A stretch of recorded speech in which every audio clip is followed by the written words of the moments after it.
ನಮಸ್ಕಾರ ವೀಕ್ಷಕರೇ, ನೀವು ನೋಡ್ತಾ ಇದ್ದೀರಿ ಮಾವಿನಕಾಯಿಗಳನ್ನು, ಜೊತೆಗೆ ಮಾವಿನ ಮರವನ್ನು ಹಾಗೂ ಹೆರಳೆಕಾಯಿ ಮರವನ್ನು ಸಹ ನೋಡ್ತೀರಿ.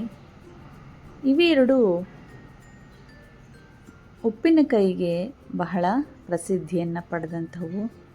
ಜೊತೆಗೆ ಚಿತ್ರಾನ್ನವನ್ನು ಮಾಡ್ಕೊಳ್ಬಹುದು, ಜ್ಯೂಸನ್ನು ಮಾಡ್ಕೊಳ್ಬಹುದು, ಹಾಗೆಯೇ ಸಿಹಿಯನ್ನು ಸಹ ಮಾಡುತ್ತಾರೆ.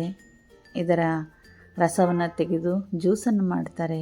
ಒಂದೇ ಎರಡೇ ಮಾವಿನಕಾಯಿ ಬಹಳ ಪ್ರಯೋಜನಕಾರಿಯಾದಂಥದ್ದು. ಈ ಹಣ್ಣಿನ ರುಚಿಯನ್ನು ಸವಿದವರೇ ಬಲ್ಲರು, ಅಷ್ಟು ಇಷ್ಟ ಮಾವಿನಕಾಯಿ ಎಲ್ರಿಗೂ. ಆದರೆ ಕೆಲವೊಮ್ಮೆ ಮರಗಳನ್ನು ನೋಡಿರೋದಿಲ್ಲ ಬಹಳಷ್ಟು ಜನರಾಗಲಿ ಅಥವಾ ಮಕ್ಕಳುಗಳು. ಈ ಮರದ ಎಲೆಗಳು ಬಾಗಿಲಿಗೆ ತೋರಣವನ್ನು ಕಟ್ಟೋದಕ್ಕೆ, ಪೂಜೆಗೆ, ಚಪ್ಪರ ಹಾಕೋದಕ್ಕೆ, ಇವುಗಳಿಗೆಲ್ಲ ಉಪಯೋಗಿಸ್ತಾರೆ. ನೋಡಿ ಹೇಗಿದೆ ಬೃಹದಾಕಾರದ ಒಂದು ಮಾವಿನ ಮರ. ವರ್ಷವೂ ಫಲವನ್ನು ಕೊಡುತ್ತದೆ. ಎರಳೆಕಾಯಿ ಅಥವಾ ಎರಳಿಕಾಯಿ ಅಂಥೇಳಿ ಹೆಸರು ಇದಕ್ಕೆ.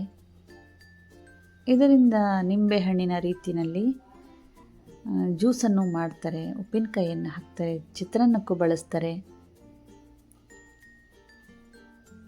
ಸಕ್ಕರೆಯ ಕಾಯಿಲೆ ಇರುವಂಥವರಿಗೆ ಇದು ಬಹಳ ಒಳ್ಳೆಯದು ಅಂತ ಹೇಳ್ತಾರೆ. ಈ ಉಪ್ಪಿನಕಾಯಿಯನ್ನು ಹಸೆದಾಗಿ ಹಚ್ಚಿ ಇದಕ್ಕೆ ಉಪ್ಪು ಖಾರ ಹಾಕ್ಕೊಂಡು ತಿಂದ್ರಂತೂ ಬಹಳ ರುಚಿ.